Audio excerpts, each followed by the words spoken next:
बिस्मिल्लाहिर्रहमानिर्रहीम। अस्सलाम वालेकुम। सैटेलाइट 11 न्यूज़ पाकिस्तान के साथ मैं हूं सना हुसैन। चलते हैं खबरों की जानिब। सक्खर से bureau chief 11 news Syed Ziaur Rahman की रिपोर्ट के मुताबिक कमिश्नर सक्खर फ़ियाज़ हुसैन अब्बासी की ज़ेर सदारत कमिश्नर ऑफिस के कॉन्फ्रेंस हॉल में पोलियो से मुतालिक डिवीजनल टास्क फोर्स का इजलास मुनक्किद हुआ। इस मौके पर कमिश्नर सक्खर फ़ियाज़ हुसैन अब्बासी ने कहा है कि गुज़िश्ता 12 माह से सक्खर में माहौलियाती नमूने मुस्बत आ रहे हैं, जो कि नहायत तशवीशनाक अमर है। उन्होंने खबरदार किया है कि इंसदाद पोलियो मुहिम को मयारी बनाकर ही इस वायरस पर कंट्रोल हासिल किया जा सकता है और पोलियो के जड़ से खात्मा के लिए तमाम स्टेक होल्डर्स को जिम्मेदारी का मुजाहरा करना होगा।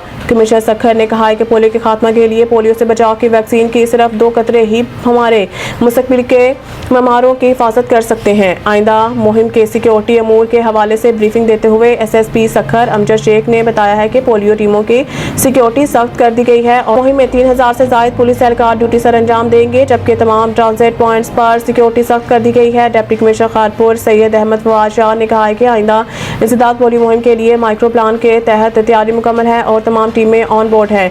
DC घोट की डॉक्टर सईद मोहम्मद अली ने बताया है कि ट्रांजिट पॉइंट्स पर तवज्जो मरकूज है ताकि बाहर से कोई केस जिला में दाखिल हो न पाए।